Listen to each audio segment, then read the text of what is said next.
नमस्कार विद्यार्थी मित्रांनो, स्पार्क अकॅडमी मध्ये सर्वप्रथम मी आपणा सर्वांचं मनापासून स्वागत करतो। या ठिकाणी खरं तर आधीही आपली भेट झालेली आहे। भौतिकशास्त्र आणि रसायनशास्त्र हा जो काही संपूर्ण घटक आहे तर तो आपण पूर्ण केलेला आहे आणि आता या सेशनच्या निमित्तानं आज जीवशास्त्र, ज्याला आपण बायोलॉजी म्हणतो, तर बायोलॉजीला सुरुवात करणार आहोत। ठीक आहे, तर इथं सगळ्यात पहिल्यांदा थोडंसं मला एक कन्फर्मेशन द्या की माझा आवाज व्यवस्थित येतोय का। सगळं काही ओके असेल तर कमेंट बॉक्समध्ये ऑल ओके असा मेसेज टाका।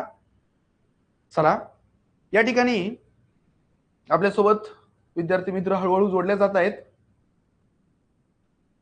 ओके, तर इथं या ठिकाणी जीवशास्त्र हा घटक अभ्यासत असताना साहजिकच जीवशास्त्रामधल्या सगळ्यात मूलभूत अशा संकल्पनेपासून आपण सुरुवात करणार आहोत। जीवशास्त्र म्हणजेच सजीवांचे शास्त्र। जीवशास्त्र म्हणजेच काय बरं? सजीवांचे शास्त्र, आणि ज्यामध्ये सजीवांचं सगळ्यात मूलभूत असा घटक तो म्हणजे पेशी, ज्याला आपण इंग्लिशमध्ये सेल म्हणतो। तर या सेल विषयी आपण अभ्यास करणार आहोत।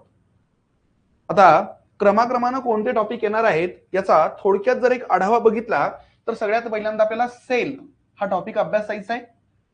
त्यानंतर अनेक सेल जेव्हा विशेष असं काम करतात, स्पेसिफिक असं फंक्शन परफॉर्म करतात, तेव्हा त्याला टिश्यू या नावानं ओळखलं जातं। त्याला काय म्हटलं जातं बरं? टिश्यू।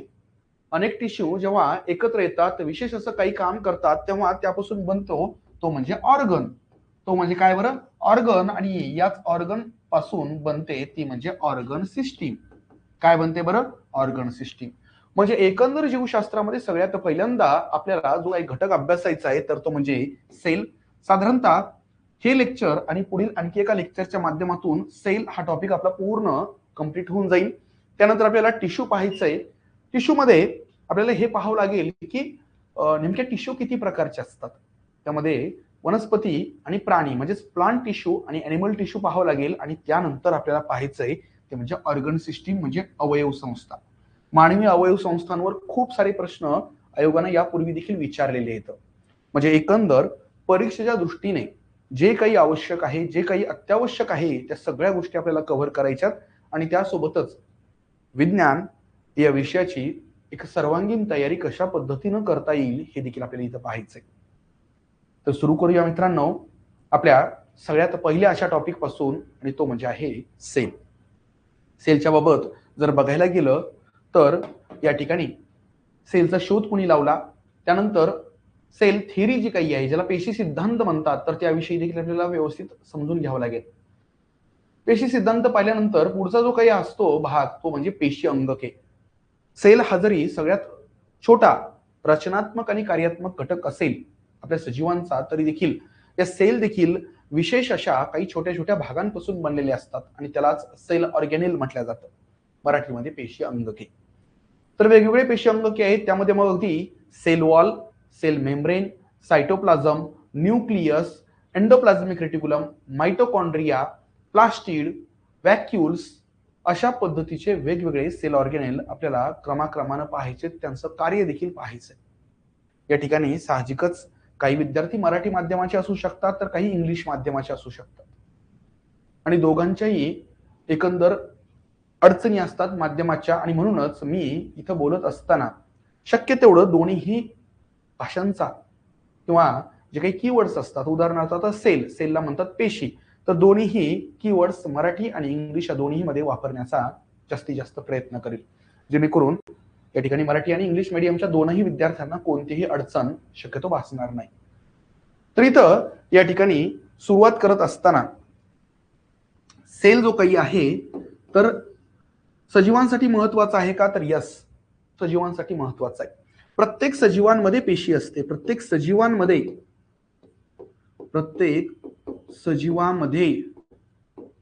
सेल असतेच। लक्षात आलं का? मग या ठिकाणी सेलची संख्या किती असते तर यावरून दोन प्रकार पडतात। सजीव एक तर एक पेशीय असतात, सजीव एक पेशी असू शकतात किंवा बहुपेशीय देखील असू शकतात। कळलं का? एक पेशीय म्हणजे युनिसेल्युलर आणि बहुपेशीय म्हणजे मल्टीसेल्युलर। आश्चर्याची गोष्ट की एक सिंगल सेल देखील पूर्ण सजीवाचं जे काही मेटाबॉलिक ऍक्टिव्हिटीज आहेत तर त्या परफॉर्म करू शकते।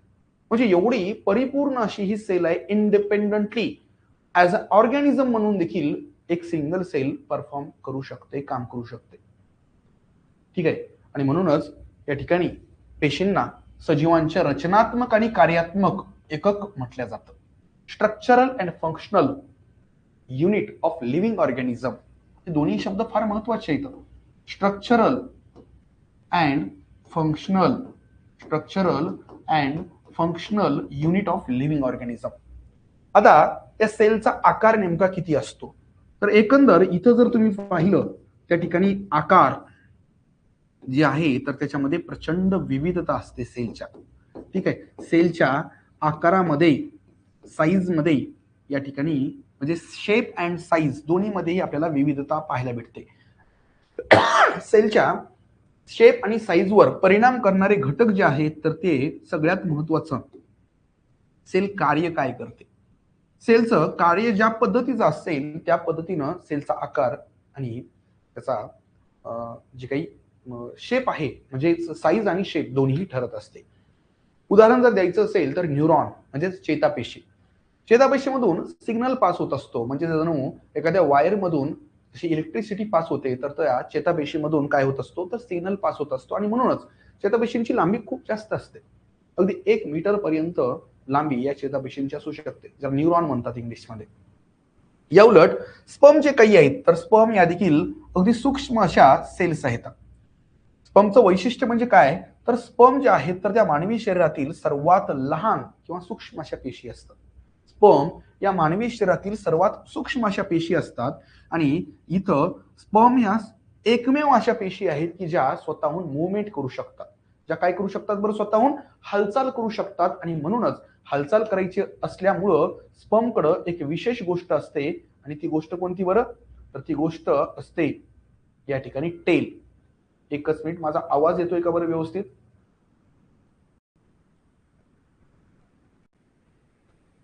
यस, जे विद्यार्थी जॉईन झालेले आहेत तर त्यांनी कृपया एकदा मला सांगा की माझा आवाज व्यवस्थित येतोय का. या ठिकाणी स्पर्म जी काही आहे तर त्याच्याकडं असते ती म्हणजे टेल, म्हणजे शेपटी सारखी रचना असते ज्यामुळं स्पर्म हालचाल करू शकतो. म्हणजे तुम्हाला जे काही सांगितलं की हे जे काही सेल्स असतात त्यांच्या शेप आणि साईज मध्ये विविधता प्रचंड असते. अगदी मायक्रोमीटर लांबी असणारे जे सेल असतात आणि त्यासोबतच काही सेंटीमीटर लांबी असणारे देखील सेल्स असतात. किंवा चेतापेशींच्या बाबत जर बघितलं तर 1-1 मीटर पर्यंत लांबी या पेशींची असते. आता पुढचं जे आहे तर पेशींच्या कार्यानुसार आपल्याला त्याचे वेगवेगळे प्रकार पाहायला भेटतात. त्यासोबतच पेशीपासून शरीरातील अनेक अवयव जे आहेत तर ते बनतात. प्रत्येक अवयवामधल्या पेशी काही सारख्याच असतील असं नाहीये. इव्हन एका अवयवामधल्या वेगवेगळ्या पद्धती न त्या ठिकाणी काम करणाऱ्या पेशींची रचना देखील वेगवेगळी असते. पेशींबद्दल काही महत्वाच्या गोष्टी जर पाहिल्या तर मुळातच पेशींच्या अभ्यासाचंही एक शास्त्र आहे. पेशींच्या अभ्यासाला काय म्हणतात असं जर विचारलं तर त्याचं उत्तर सांगता येईल का बरं? पेशींच्या अभ्यासाला म्हटलं जातं सायटॉलॉजी. काय म्हटलं जातं बरं? सायटॉलॉजी, स्टडी ऑफ सेल. ठीक आहे, स्टडी ऑफ सेल जी काही आहे तर याला म्हटलं जातं सायटॉलॉजी. चला, जे विद्यार्थी जॉईन आहेत त्यांनी एकदा कृपया कमेंट बॉक्स मध्ये सांगा बरं माझा आवाज व्यवस्थित येतोय का. मनीषाताई, आवाज येतोय? चला, या ठिकाणी सायटॉलॉजी म्हणजेच काय बरं, तर पेशींचा अभ्यास. आता पेशींच्या बाबत आणखी एक महत्वाची गोष्ट, सुरुवातीला साहजिकच मायक्रोस्कोप नव्हता, सूक्ष्मदर्शक नव्हता आणि त्यामुळेच पेशींची अचूक अशी रचना माणसाला माहिती नव्हती. किंबहुना पेशी हा प्रकार जो आहे तर हा असतो हे देखील खूप नंतर माणसाला कळालं, अगदी मध्ययुगाच्या नंतर. बरोबर आहे. यामध्ये सगळ्यात पहिल्यांदा ज्यांनी काम केलेलं आहे तर ते शास्त्रज्ञ आहेत रॉबर्ट हुक. रॉबर्ट हुक यांनी सगळ्यात पहिल्यांदा पेशी पाहिली. ती पेशी ज्या मायक्रोस्कोप मधून पाहिली तो मायक्रोस्कोप अगदी साधा होता, सिंपल मायक्रोस्कोप होता. आणि या मायक्रोस्कोप मधून त्यांनी पाहिलेली पेशी जी आहे तर तिचे 2 वैशिष्ट्य आहेत. पहिलं म्हणजे ती पेशी मृत होती, ती सेल जी आहे तर ती डेड होती. आणि दुसरं जी आहे तर ती प्लांट सेल होती. आणि म्हणूनच तुम्हाला जर विचारलं की पहिल्यांदा सेल कुणी पाहिली, उत्तर आहे रॉबर्ट हुक. रॉबर्ट हुक यांनी पाहिलेली पेशी जी काही सेल आहे तर ती अॅनिमल सेल होती का प्लांट सेल होती, तर ती प्लांट सेल होती. आणि तिसरा महत्वाचा मुद्दा, त्यांनी पाहिलेली सेल जी आहे तर ती लिव्हिंग नव्हती, तर ती डेड सेल होती. मुद्दा असा येतो की मग पहिल्यांदा लिव्हिंग सेल पाहणारे कोण होते? तर त्यांचं नाव आहे अँटोन वॉन लिव्हेनहुक. काय बरं? Anton von लिव्हेनहुक. याबद्दल देखील प्रश्न विचारलेले आहेत. बघा या ठिकाणी काय म्हणतोय मी, सर्वप्रथम सेल पाहणारे कोण? तर या ठिकाणी रॉबर्ट हुक. कोण बरं? Robert Hooke. पण या ठिकाणी ही पेशी जी काही आहे सेल, तर ती कशी होती बरं? मृत होती. मग जिवंत पेशी पाहणारे कोण? जिवंत पेशी कुणी पाहिली? तर ती पाहिलेली आहे लिव्हेनहुक. दोघांमध्येही हुक आहे, पण कन्फ्युजन नको. या ठिकाणी लिव्हेन वरून तुम्ही एक लॉजिक लावू शकता की बाबा ही लिव्हिंगशी संदर्भात काहीतरी असेल, बरोबर आहे. आणि म्हणूनच पहिल्यांदा पेशी जरी रॉबर्ट हुक यांनी पाहिली असली तरी देखील ती एकतर वनस्पती पेशी होती आणि दुसरं म्हणजे ती डेड होती. मुळात पेशी हे नाव देखील रॉबर्ट हुक यांनीच दिलेली आहे बरं. या ठिकाणी सेल हे नाव कुणी दिलं? तर रॉबर्ट हुक. आता खरं तर याबद्दल देखील एक कहाणी प्रचलित आहे. जेव्हा रॉबर्ट हुक यांनी मायक्रोस्कोप खाली म्हणजे सूक्ष्मदर्शकाखाली ही पेशी पाहिली, मृत पेशी, तेव्हा साधारणतः त्यांना जे काही स्ट्रक्चर दिसलं तर ते स्ट्रक्चर ज्या पद्धतीचं होतं ते स्ट्रक्चर त्यांना ख्रिश्चन मिशनरी ज्या रूम्स मध्ये राहायचे तर त्या रूम सारखं ते स्ट्रक्चर दिसलं. आणि ख्रिश्चन मिशनरी ज्या रूम मध्ये राहायचे तर त्याला सेल म्हणून ओळखल्या जायचं आणि म्हणूनच त्यांनी हे नवीन जे काही स्ट्रक्चर मायक्रोस्कोप मधून पाहिलं तर त्याला देखील सेल म्हटलेलं आहे. ओके, म्हणजे एकंदर ख्रिश्चन साधून ज्या ठिकाणी राहायचे तर त्याला सेल म्हणतात, म्हणून या नवीन रचनेला देखील त्यांनी सेल हे नाव दिलेलं आहे. दुसरं म्हणजे या ठिकाणी जिवंत पेशी पाहणारे जे आहेत तर ते म्हणजे लिव्हेनहुक. लिव्हेनहुक यांनी खूप वेगवेगळ्या प्रकारच्या पेशी पाहिल्या. त्यांनी मायक्रोस्कोप मध्ये आरबीसी पाहिल्या, डब्ल्यूबीसी पाहिल्या, स्पर्म्स पाहिले आणि ओव्हरऑल त्यांच्या याच कार्यामुळे त्यांना फादर ऑफ मायक्रोबायोलॉजी देखील म्हटलं जातं, सूक्ष्मजीवशास्त्राचे जनक. कारण त्यापूर्वी जरी रॉबर्ट हुक यांनी पेशी पाहिली तरी देखील ती मृत होती. खऱ्या अर्थानं पेशींची जी काही संरचना आहे, तिची जी काही गुंतागुंत आहे तर ती पहिल्यांदा पाहणारे ते म्हणजे लिव्हेनहुक. ओके, तर हे सगळं झाल्यानंतर आता थोडंसं आपण पेशींच्या रचनेबद्दल पाहूया. पेशी ज्या आहेत तर त्या खरं तर दोन प्रकारच्या असतात. बघा, पेशी ज्या आहेत तर त्या किती प्रकारच्या असतात बरं? दोन प्रकारच्या असतात. पण हे दोन प्रकार जे आहेत तर ते वेगवेगळ्या क्रायटेरिया लावून आपण पाडतो. पहिला जे आहेत तर तो प्रकार म्हणजे प्रोकॅरियोटिक आणि दुसरा आहे युकॅरियोटिक. हे प्रकार पाडलेले आहेत पेशींच्या विकासानुसार. पेशींच्या विकासानुसार आपण पेशींना या दोन गटांमध्ये वर्गीकृत करतो. याला आदि केंद्रकी पेशी म्हटलं जातं. काय म्हटलं जातं? आदि केंद्रकी पेशी. आता यांना आदि केंद्रकी का म्हणतात आणि दुसऱ्या गटाला दृश्य केंद्रकी का म्हणतात हे आपल्याला पाहायचंच आहे. पण माहिती असू द्या, पेशींच्या विकासानुसार आपण पेशींचे दोन प्रकार हे अशा पद्धतीने पाडतो. त्यानंतर पेशी जे काही आहेत तर त्या वनस्पतींमधल्या आहेत की प्राण्यांमधल्या आहेत यावरून आपण पेशींच्या आणखी दोन प्रकार पाडतो. ते म्हणजे वनस्पती पेशी आणि दुसरा जो काही गट आहे तर तो म्हणजे प्राणी पेशी. ओके, प्राणी पेशी हा दुसरा गट आहे.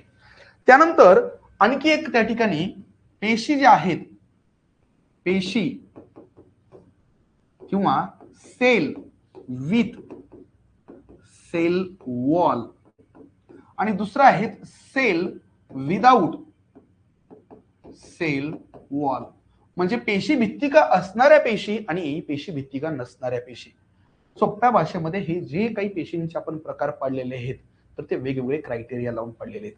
प्रोकॅरियोटिक पेशींच्या बाबत जर बघितलं तर या साध्या पेशी असतात. ठीक आहे. यांच्या केंद्रकाभोवती म्हणजेच न्यूक्लियस भोवती आवरण नसते. बरोबर आहे. म्हणजे एकंदर उत्क्रांतीमध्ये जर पाहिलं तर सगळ्यात सुरुवातीचे जे काही सजीव होते जे फारच अविकसित होते तर त्यांच्यामध्ये या आदिकेंद्रकी पेशी असणार. किंवा होत्या. दृश्य केंद्रकी पेशींच्या बाबत जर बघितलं तर या थोड्याशा विकसित पेशी असतात. या कशा असतात बरं? विकसित पेशी. विकसित पेशी यांच्या केंद्रकाभोवती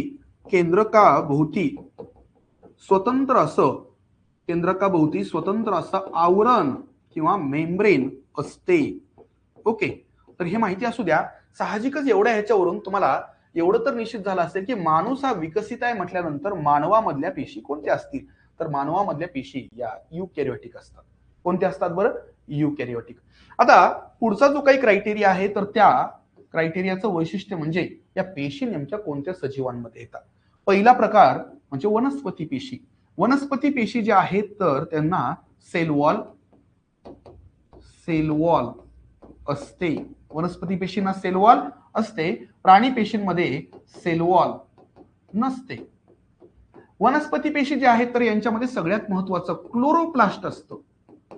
क्लोरोप्लास्ट असते. आणि सगळ्यात महत्वाचं जे काही प्राणी पेशीचं लिमिटेशन आहे तर यांच्यामध्ये क्लोरोप्लास्ट नसतं. आणि हे अगदी तुम्ही शालेय जीवनापासून ऐकत आलेलं असाल. क्लोरोप्लास्ट असतं म्हणून तर वनस्पतींच्या पेशी प्रकाश संश्लेषण करू शकतात, फोटोसिंथेसिस करू शकतात. प्राणी पेशींमध्ये क्लोरोप्लास्ट नसतं आणि म्हणून त्या प्रकाश संश्लेषण करू शकत नाहीत. त्यानंतर या ठिकाणी सेल वॉल असणाऱ्या पेशी. एखादी पेशी आहे तिचं सगळ्यात बाहेरचं आवरण कोणतं असेल तर या ठिकाणी प्रत्येक पेशीला एक गोष्ट असते ती म्हणजे सेल मेम्ब्रेन. ठीक आहे, हे काय बरं? Cell membrane. त्याला मराठीमध्ये पेशी पटल म्हणतो. त्याला मराठीमध्ये काय म्हणतो बरं? पेशी पटल. ठीक आहे, तसंच इथं देखील हे सेल मेम्ब्रेन आहे. हे काय बरं? Cell membrane. पण मित्रांनो या ठिकाणी एक लक्षात घ्या, काही पेशी अशा असतात की या सेल मेम्ब्रेन भोवती देखील आणखी एक आवरण असतं. त्यांच्यामध्ये आणखी एक जाड असं आवरण असतं आणि त्या आवरणाला म्हटलं जातं सेल वॉल. म्हणजे एकंदर सगळ्यात बाह्य आवरण जेव्हा एखाद्या पेशीमध्ये असतं तर ते सेल वॉल असतं. प्रत्येकच पेशीकडे सेल वॉल असते का? नाही. मग कोणत्या पेशींकडे सेल वॉल असते? तर या ठिकाणी आपण इथं ऑलरेडी पाहिलंय, वनस्पती पेशींमध्ये सेल वॉल असते.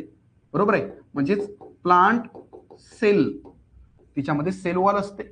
दुसरं म्हणजे फंगाय म्हणजे कवक, बुरशीची सेल जी काही असते तर तिच्यामध्ये देखील सेल वॉल असते. त्यानंतर अगदी या ठिकाणी बॅक्टेरिया जे असतात, बॅक्टेरिया खरं तर यांच्याबद्दल सगळं आपल्याला पाहायचंय. यांच्यामध्ये देखील सेल वॉल असते. बरोबर आहे, म्हणजे सेल वॉल असणारे जे काही सेल्स असतात तर प्लांट सेल, फंगाईची सेल आणि बॅक्टेरियाची सेल. आणि सेल वॉल नसणारे जे काही आहे तर याच्यामध्ये प्रामुख्याने येतं आपण म्हणजेच ॲनिमल सेल. ॲनिमल सेलमध्ये सेल वॉल नसते.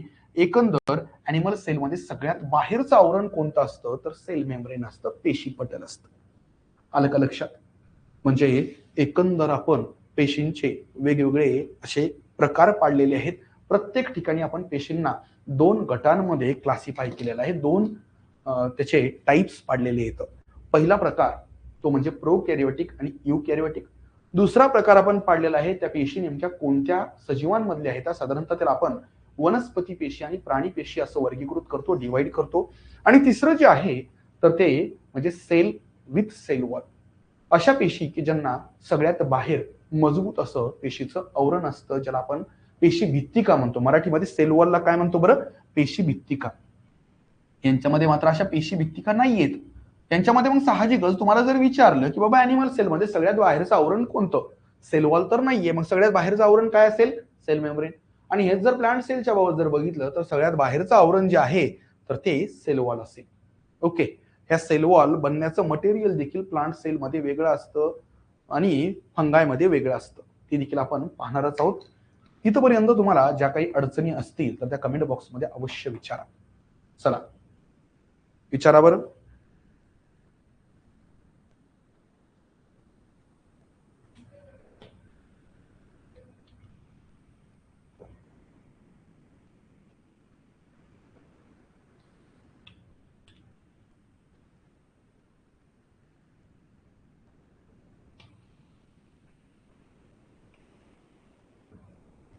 पण आतापर्यंत काय पाहिलं तर सेलच्या अभ्यासाला काय म्हणतात तर सायटॉलॉजी म्हणतात.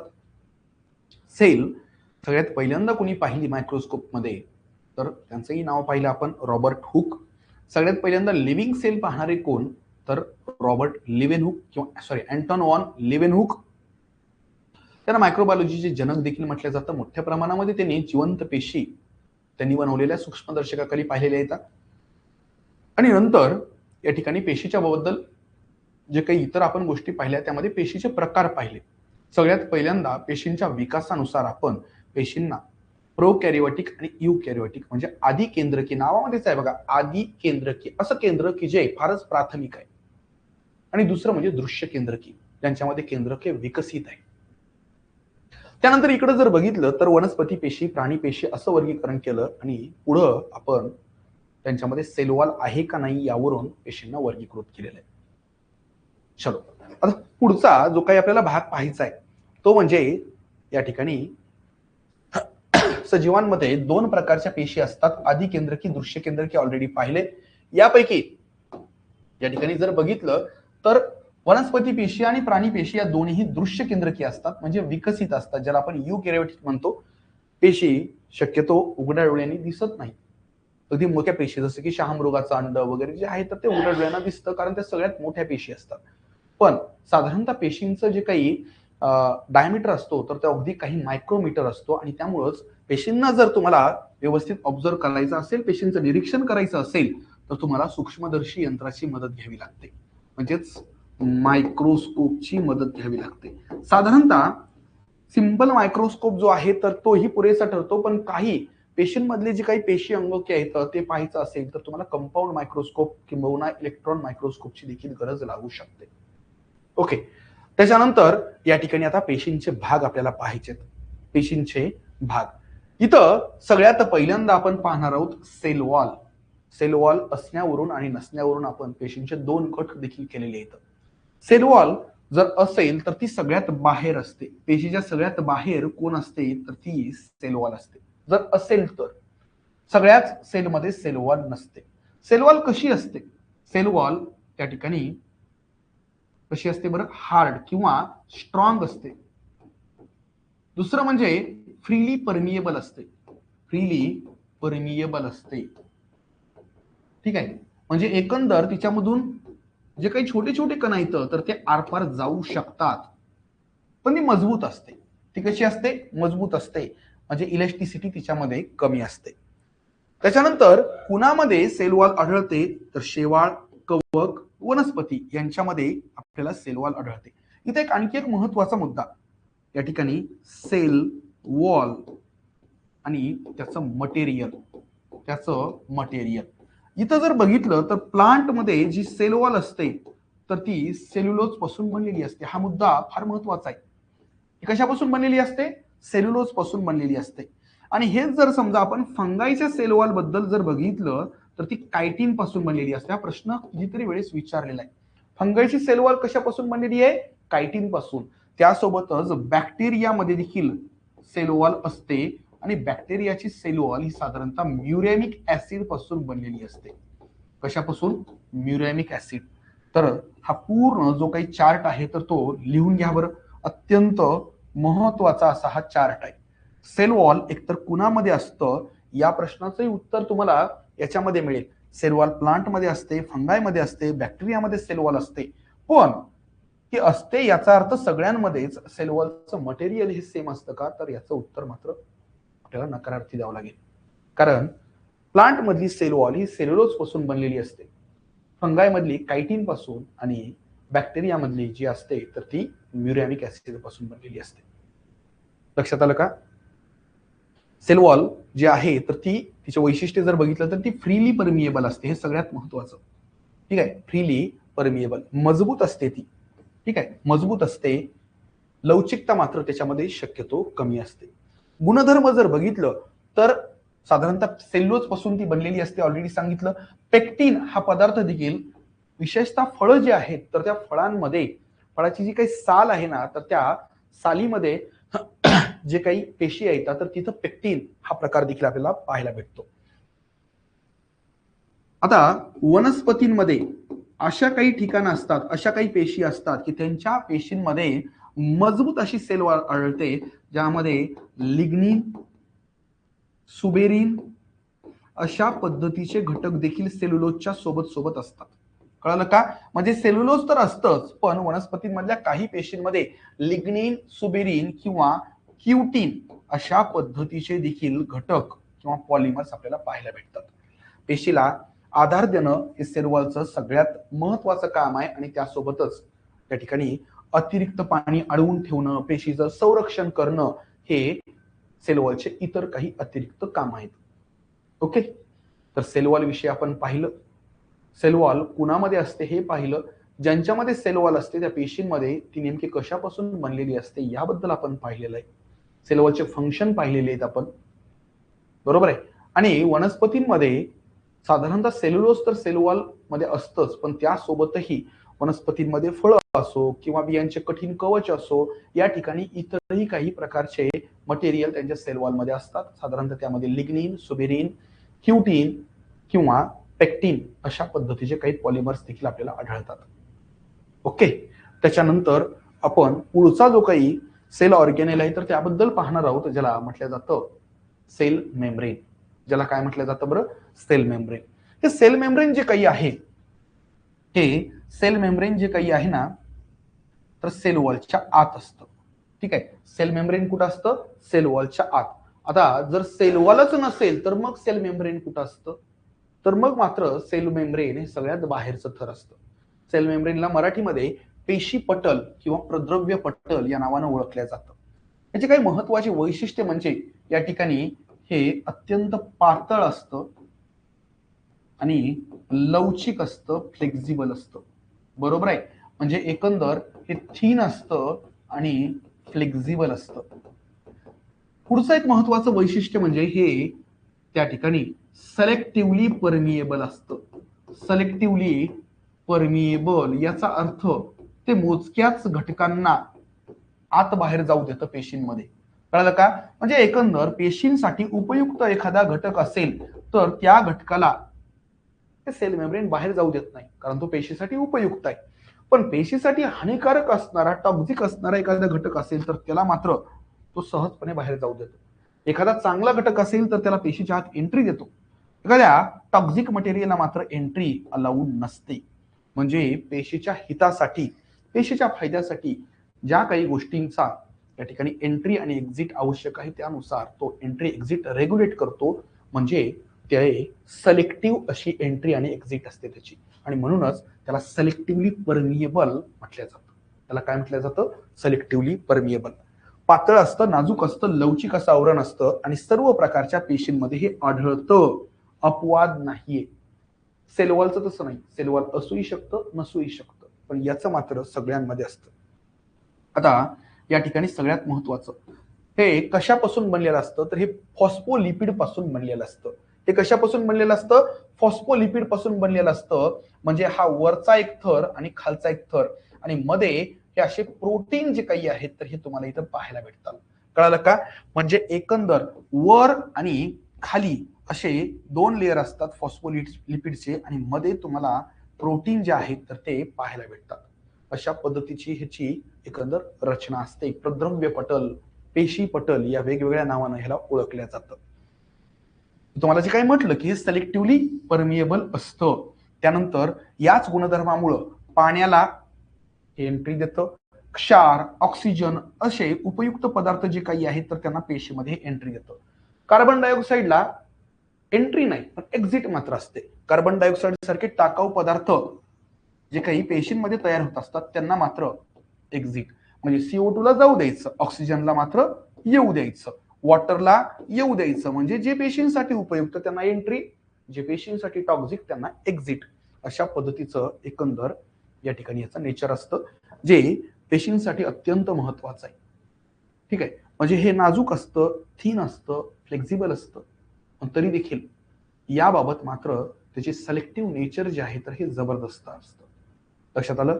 प्रत्येक पेशीमध्ये, मग ती पेशी प्रोकॅरियोटिक असो, युकॅरियोटिक असो, प्लांट सेल असो, ॲनिमल सेल असो, फंगाई सेल असो, प्रत्येक पेशीमध्ये आपल्याला या ठिकाणी हा घटक म्हणजेच प्रद्रव्य पटल पाहायला भेटतोच. ओके, इथपर्यंत या ठिकाणी तुम्हाला काही डाऊट असेल तर विचारा.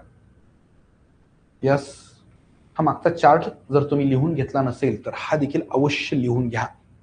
सेल वॉलचा हा चार्ट मी तुम्हाला लिहायला दिला होता बघा. चलो,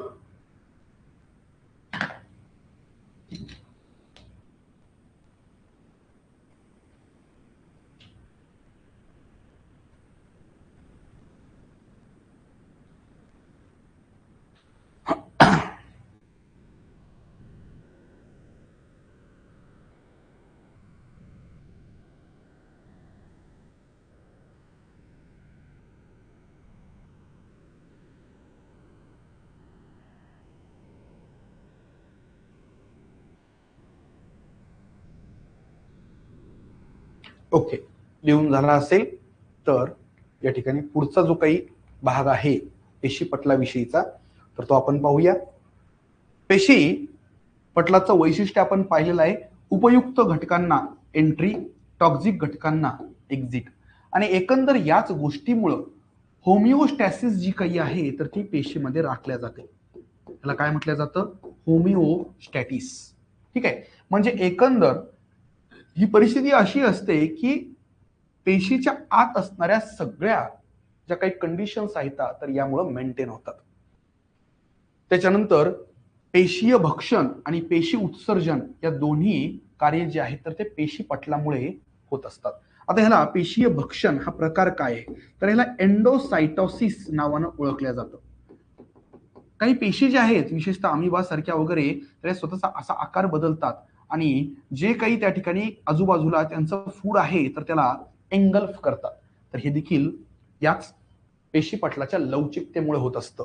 आणि उत्सर्जन तर या ठिकाणी निश्चितच पेशी पटलामुळेच होत असतं, कारण बऱ्याचशा पेशी विशेषतः जे काही सूक्ष्मजीव आहेत तर त्यांनी सरळ सरळ त्यांच्या एक पेशी असतात, त्यामुळं त्या पेशी पटलामधूनच ते टॉक्सिक मटेरियल जे आहे तर त्याचं उत्सर्जन करत असतात. ऑस्मोसिस आणि डिफ्युजन या प्रक्रिया देखील पेशी पटलामुळेच चालतात. विसरण आणि परासरण यांना इंग्लिशमध्ये ऑस्मोसिस अँड डिफ्युजन म्हटलं जातं. ऑस्मोसिस ही एक अत्यंत महत्वाची प्रक्रिया आहे. डिफ्युजन देखील आपल्याला त्या ठिकाणी लिक्विड असो गॅस असो यांच्याबाबत पाहायला भेटतं. या दोघांचंही एक वैशिष्ट्य आहे. या दोन्ही रिॲक्शन किंवा दोन्ही प्रोसेसेस या पॅसिव्ह प्रोसेसेस आहेत. पॅसिव्ह म्हणजेच काय तर यांच्यासाठी एनर्जी लागत नाही. यांच्यासाठी एनर्जी लागत नाही.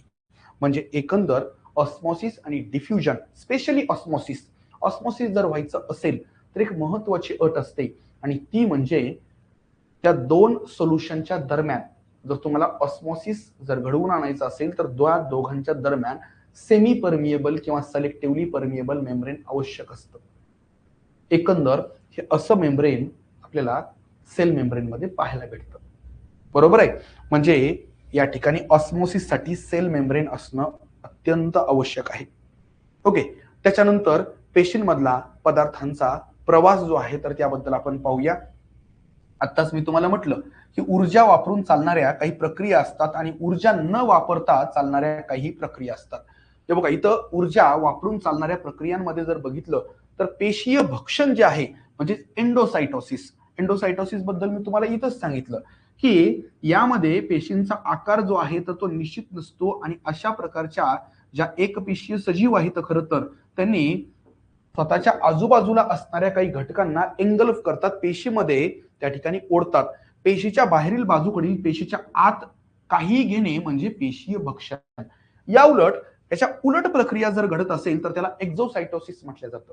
म्हणजे पेशीच्या आत असणारे टॉक्सिक मटेरियल जे आहे तर ते पेशीच्या बाहेर ढकलणे, टाकणे म्हणजे पेशीय उत्सर्जन. एंडोसाइटोसिस असो किंवा एक्झोसाइटोसिस असो या दोनही प्रक्रियांना काय लागते? ऊर्जा लागते. आणि ऊर्जा ज्या प्रक्रियांना लागते त्यांना ऍक्टिव्ह प्रोसेसेस म्हटलं जातं. काय म्हटलं जातं? ऍक्टिव्ह प्रोसेस म्हणजेच ऊर्जा आवश्यक. ऊर्जा आवश्यक आणि यांचे उदाहरण जर बघितले तर एंडोसाइटोसिस आणि एक्झोसाइटोसिस. ओके, आता पॅसिव्ह प्रोसेस असतात का तर निश्चितच असतात, त्यांच्याबद्दलच आपल्याला पाहायचंय. पॅसिव्ह प्रोसेस जर बघितलं तर यासाठी ऊर्जा आवश्यक नसते. आणि ऊर्जा आवश्यक नसणाऱ्या दोन प्रोसेस इथं पाहायच्यात आपल्याला, ऑस्मॉसिस आणि डिफ्युजन. कोणत्या बरं? ऑस्मॉसिस आणि डिफ्युजन या दोन प्रोसेसेसला ऊर्जा आवश्यक नसते. तर तुम्हाला डायरेक्टली असा प्रश्न येऊ शकतो की खालीलपैकी ऍक्टिव्ह प्रोसेस कोणती? तर साहजिकच पेशीय भक्षण आणि पेशीय उत्सर्जन, ज्याला आपण एंडोसाइटोसिस आणि एक्झोसाइटोसिस म्हणतो, तर या ऍक्टिव्ह प्रोसेसेस आहेत. यासाठी तुम्हाला एनर्जीचं कन्झम्पशन, एनर्जी खर्च करावी लागते.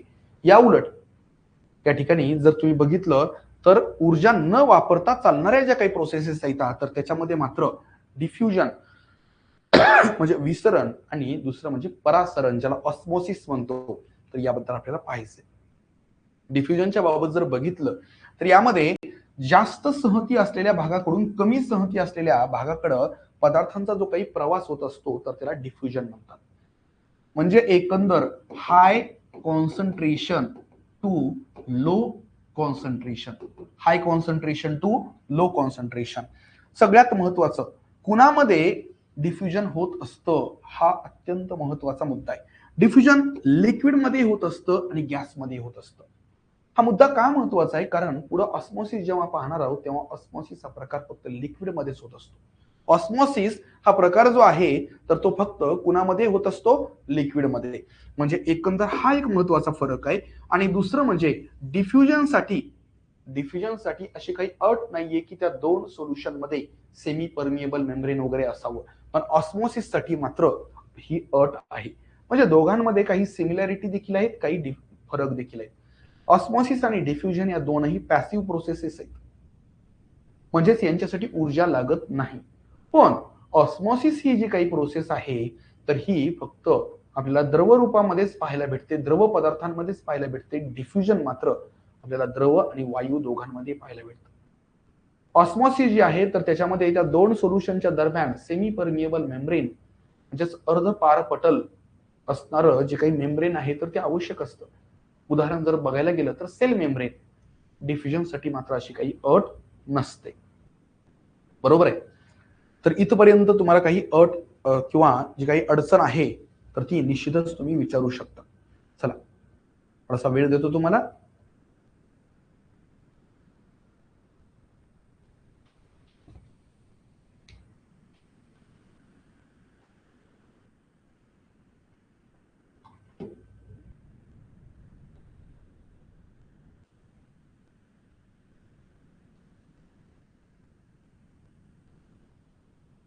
तर इथं आतापर्यंत जे काही डिफ्युजन बद्दल पाहिलं आणि ऑस्मोसिस बद्दल पाहिलं, काही डाऊट असेल याबद्दल तर नक्कीच विचारा.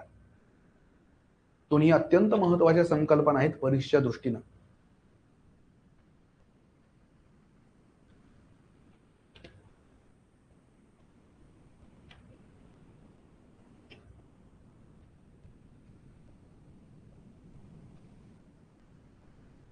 तर इथं या ठिकाणी आता आपण ऑस्मोसिस बद्दल पाहूया. ऑस्मोसिस जे काही आहे तर ह्याचं सगळ्यात महत्वाचं इथं निवडक्षम पारपटल म्हटलंय बघा. म्हणजे या ठिकाणी सोल्युशन नंबर 1, ठीक आहे, सोल्युशन नंबर 1 आणि हे सोल्युशन नंबर 2. सोल्युशन नंबर 1 मध्ये साहजिक सोल्युशन म्हटल्यानंतर सॉल्व्हंट असणार आणि सोल्यूट असणार. ठीक आहे. सोल्यूट जे काही आहे सोल्यूट समजा 20% आहे. 20% जर सोल्यूट असेल तर सॉल्व्हंट किती असेल तर 80% असेल. बरोबर आहे. त्यानंतर समजा आपण या ठिकाणी सोल्युशन नंबर 2 चा जर विचार केला तर सोल्युशन नंबर 2 मध्ये समजा 40% सॉल्यूट आहे. सॉल्व्हंट किती असणार बरं? सॉल्व्हंट असणार या ठिकाणी 60%. आता या सोल्युशनला काय म्हटलं जातं? पहिलं सोल्युशन जे काही आहे ना, ज्यामध्ये सोल्युशनचं प्रमाण कमी आहे तर याला हायपोटोनिक सोल्युशन म्हटलं जातं. लक्षात घ्या. हायपोटोनिक, हायपो म्हणजे कमी. आणि दुसरं जे काही सोल्युशन आहे ज्याच्यामध्ये सोल्यूटचं प्रमाण जास्त आहे तर त्याला हायपरटोनिक सोल्युशन म्हटलं जातं. Hypertonic solution. आता सोल्यूट म्हणजे काय आणि सॉल्व्हंट म्हणजे काय, या दोन्ही संकल्पना आणखी तुमच्या स्पष्ट पाहिजे. सोल्यूट आणि सॉल्व्हंट मध्ये जर बघितलं तर सॉल्व्हंट हे असा पदार्थ असतो, असं द्रव असतं की ज्याच्यामध्ये इतर पदार्थ मिसळत असतात. युनिव्हर्सल सॉल्व्हंट म्हणून आपण पाण्याला ओळखतो बघा. Universal solvent. पाणी जे आहे तर ते असा एक पदार्थ आहे की ज्याच्यामध्ये खूप सारे पदार्थ विरघळतात. उदाहरण जर द्यायचं असेल तर मीठ आहे, साखर आहे, बरोबर आहे. म्हणजे इथं मीठ, साखर हे जे काही आहे तर ते सोल्यूट आहेत आणि पाणी जे आहे तर ते सॉल्व्हंट आहे. मग या ठिकाणी सॉल्यूटचं प्रमाण जर जास्त असेल तर त्याला हायपरटोनिक सोल्युशन म्हटलं जातं, सॉल्यूटचं प्रमाण कमी असेल तर त्याला हायपोटोनिक सोल्युशन म्हटलं जातं. या दोन सोल्युशनची आपण तुलना करू.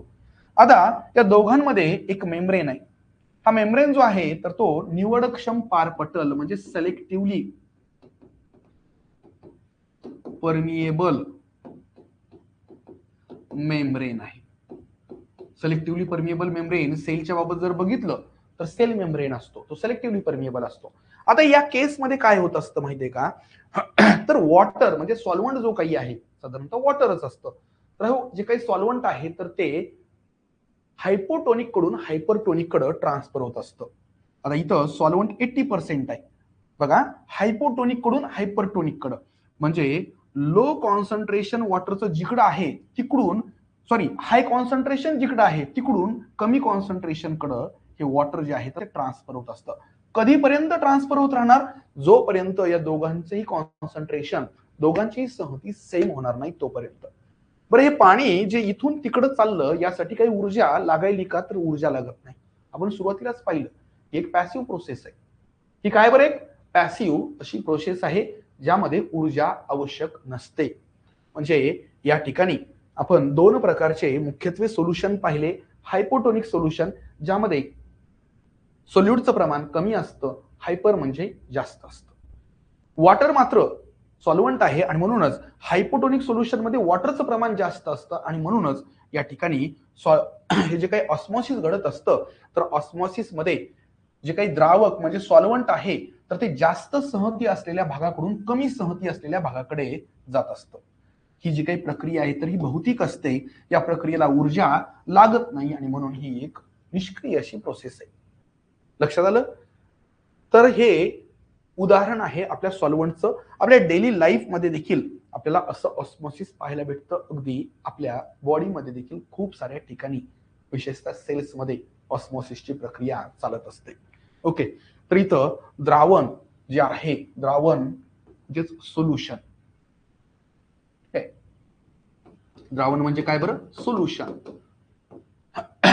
पेशीचं जे काही पेशी पटल आहे सेल मेम्ब्रेन तर ते निवडक्षम म्हणजे सेलेक्टिव्हली परमिएबल असतं हे आपण पाहिलं. आता या ठिकाणी आयसोटोनिक, हायपोटोनिक आणि हायपरटोनिक अशा तीनही प्रकारच्या द्रावणांविषयी चर्चा केलेली आहे. आयसोटोनिक म्हणजे काय, जेव्हा दोन द्रावणांचं कॉन्सन्ट्रेशन सेम असतं त्याला आयसोटोनिक म्हणतात. हायपोटोनिक म्हणजे काय, जेव्हा एखाद्या द्रावणामध्ये, जेव्हा एखाद्या सोल्युशन मध्ये सोल्यूटचं प्रमाण कमी असतं, हायपो म्हणजे कमी, तेव्हा त्या द्रावणाला हायपोटोनिक म्हटलं जातं. आणि हायपरटोनिक म्हणजे ज्यामध्ये सोल्यूटचं प्रमाण तुलनेनं जास्त असतं.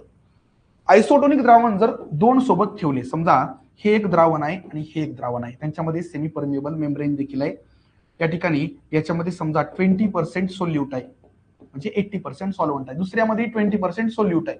आता मला सांगा इथं ऑस्मॉसिस होईल का? नाही होणार. का होणार नाही? अरे कारण या दोन्ही सोल्युशनचं कॉन्सन्ट्रेशन सेम आहे. सॉल्व्हंटचं प्रमाण देखील 80% असणार, इथंही 80% असणार, मग ते सॉल्व्हंट जायचं का बरं? बरोबर आहे. म्हणजे सोप्या भाषेत अगदी आपण गुरुत्वाकर्षणाचा विचार केला तर दोन समान उंचीवर असणाऱ्या वस्तू ज्या आहेत तर त्या एकमेकींकडे जातील का? नाही जाणार. पण हीच वस्तू एक थोडीशी वरच्या पातळीवर आहे, दुसरी खालच्या पातळीवर आहे.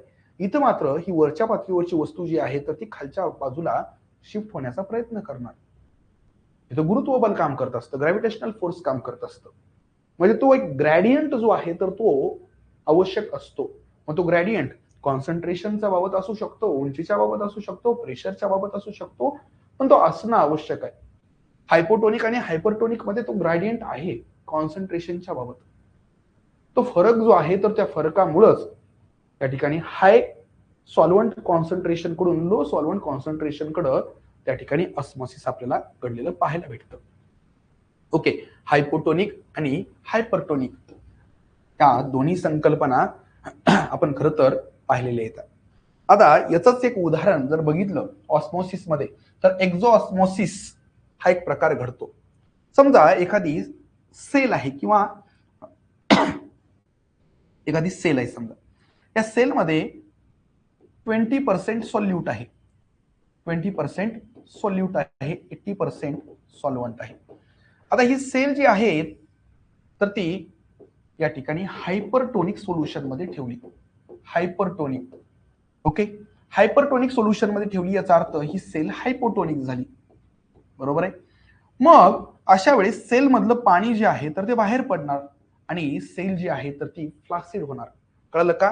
म्हणजे सेल असो किंवा एखादा सजीव असो, तो जर समजा हायपोटोनिक सोल्युशन वाला असेल आणि तो हायपरटोनिक सोल्युशन मध्ये जर ठेवण्यात आला तर तिथं प्लाझ्मोलायसिस घडणार, म्हणजे त्या संबंधित सेल मधून पाणी जे आहे ऍज अ सॉल्वंट या ठिकाणी बाहेर पडणार आणि सेल जी सुरुवातीला फुगलेली होती ती अक्षरशः अशा पद्धतीनं छोटीशी होऊन जाणार. याच्या उलट देखील घडू शकतं. एखादी सेल समजा हायपोटोनिक सोल्युशन मध्ये जर ठेवली आपण तर हायपोटोनिक सोल्युशन मुळे होतं असं की बाहेरून पाणी त्या सेल मध्ये येणार आणि सेल फुगणार. दोनही केस इथं पॉसिबल आहेत. कळलं का? दोन्ही केस पॉसिबल आहेत. म्हणजे एकंदर सरळ सरळ ऑस्मोसिस हे कशा पद्धतीनं होणार हे सगळं ठरत असतं ती जी काही सेल आहे तो जो काही त्या ठिकाणी जो काही असेल तर त्याच्या कॉन्सन्ट्रेशन आणि त्याच्या बाजूचं जे काही वातावरण आहे तर त्याच्या कॉन्सन्ट्रेशन मध्ये असणाऱ्या फरकावरून. आलं का लक्षात? यस. इथपर्यंत तुम्हाला काही डाऊट असेल तर नक्कीच विचारा. आपण बऱ्याचशा गोष्टी पेशीबद्दल पाहिलेल्या आहेत.